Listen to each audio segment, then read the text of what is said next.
Friends welcome. सो देखिए, हम ये आंसर बुकलेट है आदित्य श्रीवास्तव की, जिन्होंने फर्स्ट रैंक हासिल किया था, और उनके आंसर बुकलेट से हम दो चीज़ें सीखने वाले हैं।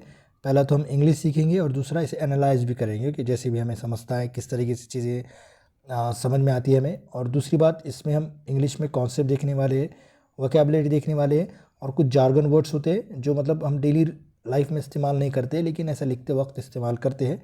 ये वैसे एस्से का पेपर है, तो हमें सारी चीज़ें देखिए। अगर आपको इंग्लिश सीखने में भी इंटरेस्टेड है आप, तो भी इस वीडियो को देख सकते हैं, वरना आपका टाइम वैल्यूबल है, कोई अच्छी सी चीज़ देखिए। ओके, तो चलिए वीडियो शुरू करते हैं। तो देखिए, सबसे पहले तो क्वेश्चन पढ़ लेते हैं हम कि क्वेश्चन में क्या लिखा गया है कि the world is a tragedy to those who feel, okay, but a comedy to those who think. कि देखिए, यहाँ पे त्रासदी वाली मतलब जो आपको दुख देती है, तो दुनिया क्या आपके लिए वैसी दुखदायक चीज़ है अगर आप इसे महसूस करते हैं, लेकिन कॉमेडी हंसी वाली चीज़ है अगर आप इसे सोचते हैं। तो ये क्वेश्चन है, आपको इसे कैसे डील करना है। आप क्वेश्चन को लिख सकते हैं आंसर अपना कमेंट सेक्शन में अगर चाहे तो चलिए देखते हैं अब।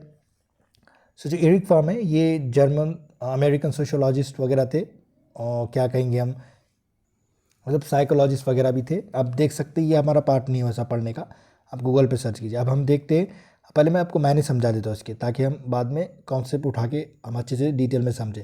अ कंटेम्प्रेरी थिंकर, तो एरिक जो फॉरम जो थे, ये contemporary, okay, I can be wrong here in pronunciation, so don't mind that. So a contemporary thinker questions the sanity of our social standards in his work the sense society. तो बोलने का मतलब है कि जो ये है एरिक जो फॉरम, एरिक मैं कहूँगा इसे, ये कंटेम्प्रेरी थिंक करते हैं, यानी मॉडर्न थिंकर एक तरह से इसे हम बोल सकते हैं। एक तरह से सिनोनिम है, समझ लीजिए, जो मॉडर्न स्कॉलर्स होते हैं और कि जो पॉलिटिक्स के, फिलासफी के फील्ड में, इकोनॉमिक्स के फील्ड में इस काम करते हैं, उसी को कहेंगे। और उसके दूसरे भी माने वो भी मैं बताऊंगा। क्वेश्चंस क्या सवाल उठाते हो कि sanity of our social standards, मतलब हम कितने अच्छे तरीके से हमारे सोसाइटी को, हमारे जो सोशल बिहेवियर है उसको हम क्या करते हैं, जांचते हैं, परखते हैं। जैसे आपको पता है कि जो क्या एक क्वेश्चन करते हैं कि जो वेस्टर्न वर्ल्ड था, जो वेस्टर्न वर्ल्ड है, कि वो जो कैपिटलिज्म और कम्युनिज्म में इतना मतलब बह गया था कि वो दूसरी चीज़ों को इग्नोर कर रहा था। ओके, जहाँ पे हमें क्या करना चाहिए कि लोगों को अपॉर्चुनिटी देना चाहिए, और मोरल वैल्यू को उनके समझने के लिए उन्होंने खुद अपने आप को सुधारे, ये अपॉर्चुनिटीज़ देना चाहिए। लेकिन ऐसा नहीं हो रहा था वेस्टर्न वर्ल्ड में, कैपिटलिस्ट बन रहे थे लोग, कम्युनिज्म में खो रहे थे, इस तरीके से बोलेंगे हम। सो और सोशल स्टैंडर्ड्स क्या होते हैं, आपको मैं एक छोटा सा एग्जांपल देता हूँ कि हम किसी को भी मिलते हैं तो हम क्या करते हैं, उन्हें ग्रीट करते हैं, सलाम करते हैं, नमस्ते वगैरह, जो भी हमारा रिलीजन का हेलो हाय गुड मॉर्निंग वगैरह कहते हैं। तो सोशल स्टैंडर्ड इसका एक क्या होता है कि ये अनरिटन होते हैं, मतलब ये कहीं भी नहीं लिखे, हम सोसाइटी ही से सेट करती है। तो उनका ये इस सैनिटी ऑफ अवर क्या कहेंगे, सोशल स्टैंडर्ड, उनका जो वर्क है द सेंस सोसाइटी, उसी में इन्होंने क्वेश्चन उठाया है जो वेस्टर्न वर्ल्ड जो कैपिटलिज्म में बहता जा रहा था उसके ऊपर ही, कि उनके सोशल स्टैंडर्ड्स किस तरीके से बर्बाद हो रहे थे, लोग क्या कर रहे थे, अपने आप को जहाँ मतलब जो मोरल वैल्यूज रही थी उसे खो रहे थे, लोगों को उतनी अपॉर्चुनिटीज़ नहीं मिल रहे थे, अमीर अमीर हो रहा था, गरीब गरीब हो रहा था, ऐसे बहुत सी चीज़ें देखते थे, तो होते थे। तो देख ले कि जो हम अभी हमारा क्या पार्ट है, वोकैबुलरी और कॉन्सेप्ट इंग्लिश का, वो देख लेते हैं। आपको भी ये समझ में आ गया होगा, okay, I hope. So a contemporary thinker, contemporary के वैसे तो दो मायने होते हैं। कंटेम्प्रेरी जैसे समझिए, हम दोनों भी, आप जो भी देख रहे हैं, जो भी इंसान अभी देख रहा है वो, और मैं, जैसे ए समझ लीजिए मैं हूँ, आप हो बी, तो मुझे फर्स्ट रैंक मिल गई समझ लीजिए 2024 की, okay, luckily, and you got second rank, and now you are talking about this, okay, in the future like in 2000 let's say 34, oh my God, 2034, okay. तो आप ये कह रहे हैं 2034 में किसी से बात कर रहे हैं कि जिसे पहला रैंक मिला था, मैं उसी दौर का हूँ इंसान, मतलब मैं भी उसी बैच का हूँ, उस साल पढ़ता था, वो बैच में ही मेरे थे, तो मैं आपका कंटेम्प्रेरी हो गया। ये समझ में आ गया, मतलब something is occurring at the same time, अगर आप इंग्लिश में बोलना चाहें तो, कि कुछ हो रहा है एक ही वक्त में, उसे हम कहेंगे कंटेम्प्रेरी। और दूसरा है कुछ प्रेजेंट में हो रहा है, लेकिन यहाँ पे कंटेम्प्रेरी थिंकर के माने होते हैं मॉडर्न, क्या कहेंगे, स्कॉलर्स वगैरह, ओके, जो पॉलिटिक्स इकोनॉमी वगैरह फील्ड में काम करते हैं, हो गया। अब हमारा दूसरा है, ये कॉन्सेप्ट है, हम इसे डील करेंगे अभी, ओके। अभी मैं बताता हूँ आपको स्लाइड में, सैनिटी ऑफ और सोशल स्टैंडर्ड, मैंने आपको इसके माने बता दिया, ये भी हमारा कॉन्सेप्ट है, ये सेकंड कॉन्सेप्ट हो गया हमारा। इन तो पता है आपको, किसी चीज़ में जैसे कोई फोर वॉल है, तो आप बोल सकते हैं कि ये चीज़ इसमें है, में जो हो रहा है, और तो द सेंस सोसाइटी। अब सेंस सोसाइटी तो ये तो उनके कोई चीज़ का मतलब जो इनको काम किए थे, वर्क किए थे, किताब है, उसके ऊपर क्या है ये लिखा गया है। लेकिन सेन के मायने क्या होते हैं, कोई चीज़, कोई इंसान अक्लमंद है, कि जैसे यहाँ पे सोसाइटी अक्लमंद है, और इसी का अपोजिट क्या होगा, इंसेन हो जाएगा, ओके, इंसेन यानी पागल वगैरह, तो वही चीज़ हो रही है यहाँ पे, राइट। तो देखिए अब हम आगे बढ़ते हैं, हमारे पास अभी कॉन्सेप्ट ये वाला, और हम इससे भी देख लेते हैं कि क्या चीज़ है। हमें क्या करना है, टर्मिनोलॉजी पे अभी नहीं जाना है ग्रामर के, हम बेसिक तरीके से क्या करेंगे, सीखेंगे इंग्लिश। तो देखिए मैं आपको स्लाइड्स पे ले चलता हूँ। सो देखिए ये हमारा यहाँ पे स्लाइड मैंने आपके लिए बनाई है छोटी सी, अगर आपको पसंद आए तो अच्छा, और आपको अगर कॉन्सेप्ट समझ में आया तो कमेंट ज़रूर करना है, ओके, और दूसरों तक भी इस वीडियो को ज़रूर पहुँचाना है। तो देखिए मैं आपको कॉन्सेप्ट समझाता हूँ। तो हमारा सब में पहले क्वेश्चन था, क्वेश्चंस के ऊपर ही कि क्वेश्चंस क्यों लिखा है वहाँ पे, ओके, ये वाला हमने लिखे थे अभी, वहाँ पे लिखा हुआ था क्वेश्चन। थोड़ा लिखने समय थोड़ा सा पेन, मतलब उतनी आदत नहीं है, तो आप समझ सकते हैं। तो इससे क्या है कि वर्ब भी हो सकता है और दूसरा नाउन भी हो सकता है। तो वर्ब हम कॉन्सेप्ट देखेंगे, लेकिन नाउन बहुत आसान है। जैसे हम बचपन से बोलते हैं हमारे टीचर्स को कि आई हैव अ क्या है क्वेश्चन, मैं सिर्फ क्यू से लिख रहा हूँ, तो मतलब मेरे पास एक क्वेश्चन है। अगर आपके पास हज़ारों क्वेश्चन होते तो आप यहाँ पे एस लगाते, सो आई हैव क्वेश्चंस बोलते, तो ये नाउन होगा। तो हम अगर एस लगा दी तो ये बहुत सारे हो जाएंगे। लेकिन अगर वर्ब के सेंस में देखें तो देखिए मैं यहाँ पे लिख रहा हूँ वर्ब 1, वर्ब 2, इससे आपको बहुत सारे कॉन्सेप्ट समझ में आने वाले हैं, वर्ब 4 एंड वर्ब 5। तो हमने क्वेश्चंस लिख दिए जो वाला है, तो हम सिर्फ उसे क्या लिखेंगे, क्वेश्चंस लिखेंगे, राइट, क्वेश्चंस। तो ये वर्ब का फर्स्ट फॉर्म होगा, राइट। अगर इसे मुझे सेकंड फॉर्म बनाना तो मैं सिर्फ यहाँ पे ईडी लगाऊंगा और यहाँ पे भी ईडी लगाऊंगा और यहाँ पे आईएनजी, मतलब कैसा होगा, क्वेश्चनड, ये भी क्वेश्चनड और ये क्वेश्चनिंग। और अगर इसे मुझे वर्ब 5 बनाना है, क्यों लिखा मैंने वर्ब 5, बनाता हूँ, कई किताबों में नहीं मिलेगा, ये मैंने कॉन्सेप्ट बनाया है, शायद मैं कहीं देखा था, राइट। तो यहाँ पे मैं क्वेश्चंस लिख दूंगा, ये वाला वर्ब 5 बनाने के लिए, ये वाला, ओके, सिर्फ क्वेश्चन लगाओ। तो ये कॉन्सेप्ट है, ओके। तो अब हमें ये देखना है कि क्वेश्चन इस्तेमाल क्यों आता। तो ये है किसका पार्ट है, ये सिंपल प्रेजेंट टेंस का, कि जिसे हम प्रेजेंट इंडेफिनिट टेंस भी बोलते हैं, उसे याद करने की ज़रूरत नहीं। तो हम सेंटेंस को देखिए, एक छोटे सी चीज़ में हम क्या करेंगे, समझने के लिए सिर्फ मैं 3 पार्ट में इसे बांट सकता हूँ। एक होता है पॉजिटिव सेंटेंस, एक होता है नेगेटिव सेंटेंस, ओके, और एक होता है इंटरोगेटिव सेंटेंस, और एक होता है नेगेटिव इंट्रोगेटिव भी होता है, इंपेरेटिव भी होता है। अभी भूल जाना है उससे, ओके, हम बेसिक सीख रहे हैं, तो ये समझ में आ गया तो वो कॉन्सेप्ट आपको आसानी से समझ में आएगी। तो ये सारी चीज़ें होगी। और दूसरी बात है, कभी भी आप देखिए, मैं आपको यहाँ पे लिख रहा हूँ, यहाँ पे वर्ब 1 लिख रहा हूँ समझ के लिए, और यहाँ पे वर्ब 5 लिख रहा हूँ। अगर मैं भी कोई चीज़, अभी हमने क्वेश्चन देखे थे, तो मैं छोटे से वर्ब ले रहा हूँ लिखने के लिए, आसानी से आपको समझने के लिए। यहाँ पे मैं गोज़ ले रहा हूँ कि ये वाला गोज़, इस पर ध्यान देना है आपको, ये वाले उस पर। यहाँ पे लिख रहा हूँ मैं कम, और थोड़ा आप स्पीड भी बढ़ा सकते हैं वीडियो की अगर आप चाहे तो, क्योंकि मैं यहाँ पे सिर्फ लिख रहा हूँ, अभी कुछ समझा नहीं रहा हूँ। यहाँ पे मैं लिख रहा हूँ स्लीप, ओके, और यहाँ पे आपको लिखना है ये स्लीप्स, ओके। तो ये जो वर्ब 5 है वो किसके साथ आएगा, वर्ब 1 के किसके साथ आएगा, वो आपको ध्यान देना है। तो ये देखिए ये आते हैं सिर्फ पॉजिटिव वाले सेंटेंस में। जब भी आपको क्या लगाना है, कोई सेंटेंस के आखिर में, जैसे मैं जाता हूँ, वो जाती है, वो जाते हैं, ओके, क्या वो जाते, क्या वो नहीं जाते, इस तरीके से बहुत सारे बोल सकते हैं। तो पॉजिटिव सेंटेंस में इस्तेमाल होता है। और आपको हमेशा याद रखना है, जब भी आपको ही नज़र आया या फिर आपको शी नज़र आया, ओके, या आपको कोई एक नाम नज़र आया, एक नाम या फिर कोई इट नज़र आया, तो आपको हमेशा वर्ब की 5th फॉर्म याद करना, लगाना है। जैसे अब वो इरिक क्या है, एक इंसान का नाम है, एक कोई मेल है, तो हम उसके लिए ही इस्तेमाल करेंगे, ही। अब मुझे बोलना है गोस, कि वो जाता है, राइट, ही कम्स, वो आता है, ही स्लीप्स, वो सोता है। अब आपको बहुत सारे फॉर्म्स पता होंगे, वो लिखता है, ही राइट्स, वो पढ़ता है, ही स्टडीज़ या फिर ही रीड्स, वो भागता है, ही रन्स, ऐसे करना है।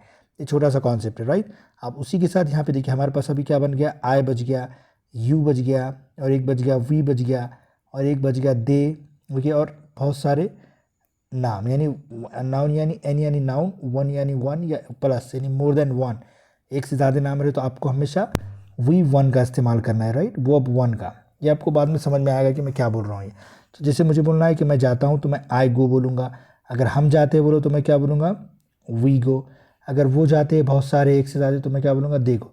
तो ये होगा, स्क्रीनशॉट ले सकते हैं आप अगर आपको समझ में आया अच्छे से तो। फिर उसके बाद देखिए अब हमारे पास है नेगेटिव सेंटेंस, ओके।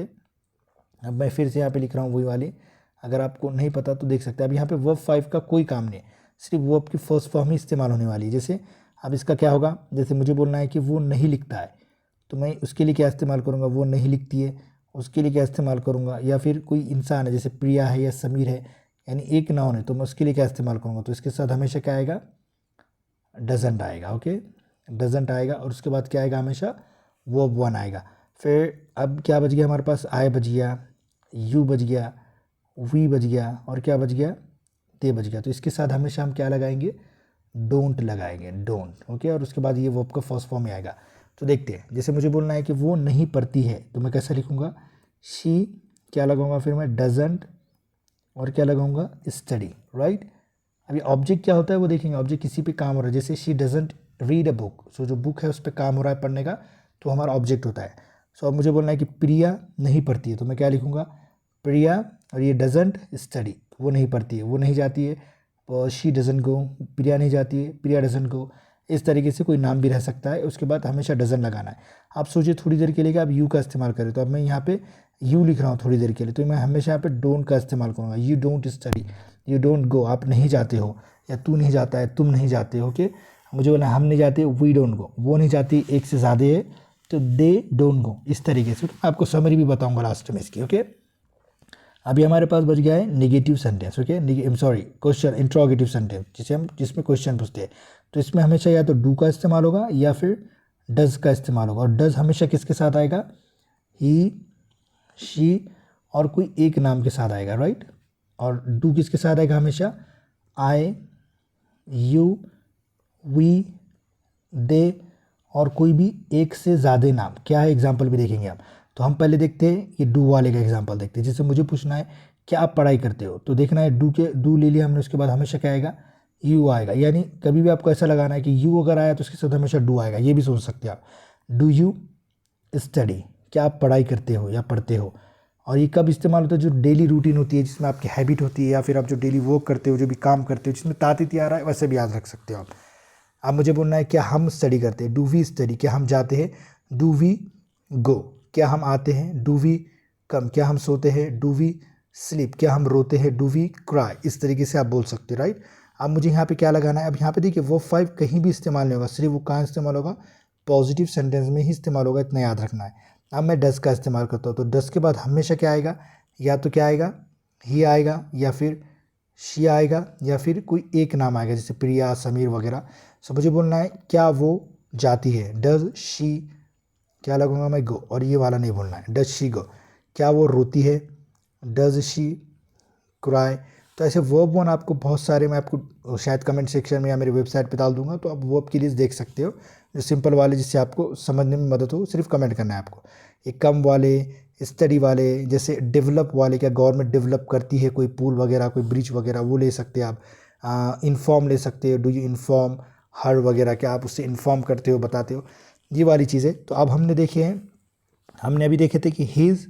अच्छा, मैं आपको समरी बता देता हूँ। सबसे पहले हमने क्या देखे, सिंपल प्रेजेंट टेंस की बात करें, जिसमें क्या क्या वाले जुमले आते हैं हिंदी में देखे तो ता आते हैं, जैसे जाता, जाती, या फिर जाते, इस तरीके से, जिसमें हम कितने सेंटेंस बोल सकते हैं, पॉजिटिव बोल सकते हैं, निगेटिव बोल सकते हैं, या क्वेश्चन मार्क लगा के बोल सकते हैं।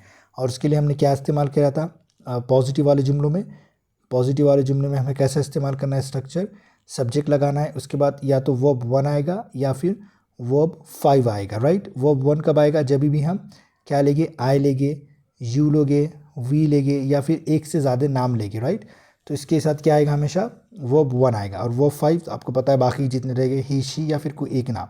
और हमें नेगेटिव सेंटेंस में क्या लेना है, या तो सब्जेक्ट आएगा, सब्जेक्ट तो आएगा ही आएगा, फिर क्या लेना है आपको, डजंट, सही कहा आपने, डजंट बोलना है, फिर या फिर डोंट बोलना है, डोंट। और उसके बाद क्या लेना है, हमेशा वो बोल। अभी सिर्फ वो 5 सिर्फ इसी में है। Okay, S G E S, या एस जब हमने सुना था वो वाले, तो ये वाला हो गया। डोंट किसके साथ लगाना है, इनके साथ, आई, यू, वी, दे, या एक से ज़्यादा नाम के साथ। डजन किसके साथ लगाना है, ही, शी, इट, या फिर कोई एक नाम के साथ। और इसी को हमें क्वेश्चन बनाना है, तो हमें कैसा लेना है, या तो क्या आएगा यहाँ पे, ओके, या तो डू आएगा या फिर डज आएगा, और फिर उसके बाद क्या आएगा, सब्जेक्ट आएगा, और उसके बाद हमेशा वर्ब 1 रहेगा। जैसे डू ले लिया तो मैं यहाँ पे क्या आएगा, हमेशा आई आएगा, इसके बाद यू आएगा, या फिर कोई भी, जैसे क्या मैं जाता हूँ, डू आई गो, क्या आप जाते हो, डू यू गो, क्या हम जाते हैं, डू वी गो, क्या वो जाते हैं एक से ज़्यादा, डू दे गो, इस तरीके से, राइट। बाद में क्वेश्चन लगाना है। फिर डज लगाए तो क्या लगाना है, डज ही गो, क्या वो जाता है, डज शी गो, क्या वो जाती है, डज समीर गो, क्या समीर जाता है, डज प्रिया गो, क्या प्रिया जाती है। तो आप इसका स्क्रीनशॉट ले सकते हैं, अगर नहीं समझ में आए तो कमेंट भी कर सकते हो, राइट। अब हमें देखना है ये हीज़, इसका अगर से ये किसके लिए रहेगा, ये मेल के लिए रहेगा, और ये किसके लिए रहेगा, फीमेल के लिए रहेगा। मैं FM लिख रहा हूँ यहाँ पे, राइट। और समझिए ये हो गया। अब मुझे बोलना है मेरा, तो मैं क्या बोलूँगा, हमेशा माय। अगर तुम्हारा बोलना है, आपका बोलना है, तो मैं बोलूँगा यूअर। हमारा बोलना है तो क्या बोलूँगा मैं, अवर। और अगर मुझे बहुत सारों को बोलना है, ये पॉजिटिव प्रोनाउन है वैसा, क्या इसमें क्या बताते हैं, हक बताते हैं, किसी का अधिकार बताते हैं चीज़ें। देर यानी उनका, कुछ भूल रहा हूँ क्या मैं, ओके नहीं।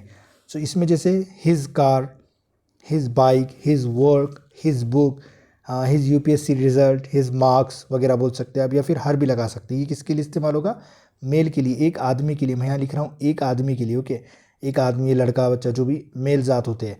और जो फीमेल है उसके लिए क्या लगाएंगे, हमेशा हम हर लगाएंगे, और वही नाउन को ये फॉलो करेगा, नाउन को, वर्क वगैरह, कार, हर यूपीएससी रिजल्ट, हर टैबलेट, हर मोबाइल, या फिर बोल सकते हैं माई मोबाइल। ये तो आप खुद के लिए लगाओगे, आप चाहे लड़की हो, लड़का हो, या कुछ और हो, तो बोलेंगे my car, my mobile, my bag.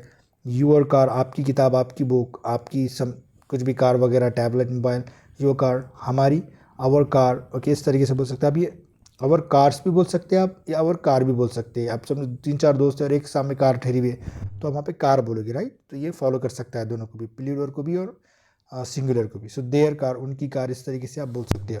सो देखो, ये छोटा सा वीडियो था, मैंने आपको क्या बताया इसमें, सिंपल प्रेजेंट टेंस के बारे में बताया हूँ, और कुछ वोकैबुलरी को देखिए हमने। अच्छा, थोड़ा सा रह गया शायद, देख लेते हैं हम।